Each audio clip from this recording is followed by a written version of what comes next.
natyrën. Le ta ndjekim këtë fjalim. Një frymëzim për secilin nga ju, pasi tek Enea çdo burrë dhe çdo grua i ulur në këto karrike duhet shikoj progresin e vetes së tij. Duhet shikoj se si mund t'i jepet mundësia për të pasuar atë që do të ngrej Enea në ditët në vazhdim. Megjithatë, para se t'i jap fjalën dhe para se të bëj një përmbledhje të punëve që kemi bërë së bashku, ashtu siç e do tradita gjatë prezantimit, do desha të thoja shkurt për herë të parë disa fjalë për atë çka ka ndodhur dhe atë çka është thënë në muajt e fundit. Kam marrë vendim personal me vullnet të lirë që të hesht për një çështje juridike, pasi unë besoj se çdo çështje juridike nuk zgjidhet as në mediat sociale, as në banaqet mediatike, por duhet ketë rrjedhën e saj, ashtu siç e parashikon kushtetuta, kodet apo ligjet në fuqi. Kam vendosur ndryshe nga shumë të tjerë të mos analizoj, të mos shaj anatemoj dhe të jem konsistente, të jem konsistente në qëndrimin tim për sa i përket drejtësisë. Nëse do t'i ktheheni deklaratave të mia publike për drejtësinë, nuk do gjeni kurrë asnjë deklaratë që të kundërshtoj tjetrën. Unë besoj se drejtësia duhet të jetë e lirë dhe e pavarur.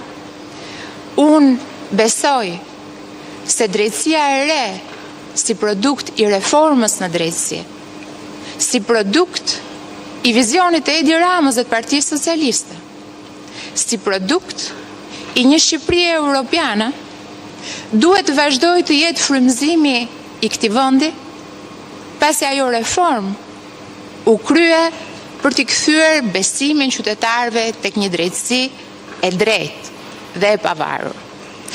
Dhe unë besoj te kjo drejtësi dhe nuk do më dëgjoni kurrë as ta lavdoj, kur ajo godet kundërshtarët e mi politik, pasi unë nuk kam kundërshtar të tjerë, dhe as ta anatemoj kur kjo drejtësi mund të prek interesat e mi personal.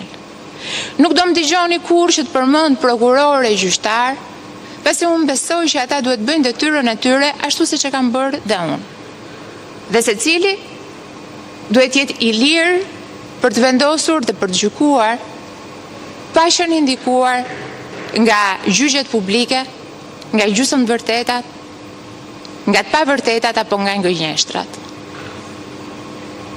Unë nuk kam dhe s'kam pasur kurrë lidhje me korrupsionin dhe nxis shëhetimi që ka nisur prej muajsh ndaj meje dhe që nuk e kam penguar kurrë as në pozicionin tim si ministër apo si zëvendës kryeministër dhe as në pozicionin tim si qytetar i lirë i Republikës Shqipërisë, të vijoj për të nxjerrë të vërtetën sipërfaqe.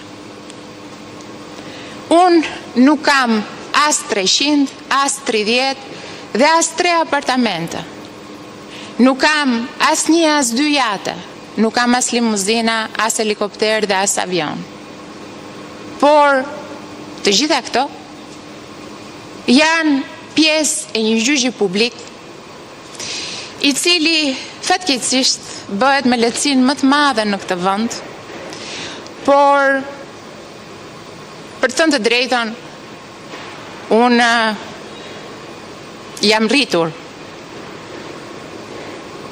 me gjyqet publike. Dhe ndoshta kurrizi ma mban më mirë se kujdo tjetër gjyqin publik, pasi jam trajnuar dhe kalitur që e vogël. Unë ditë bëj punën time, sigurisht se cili ka mënyrën e tij,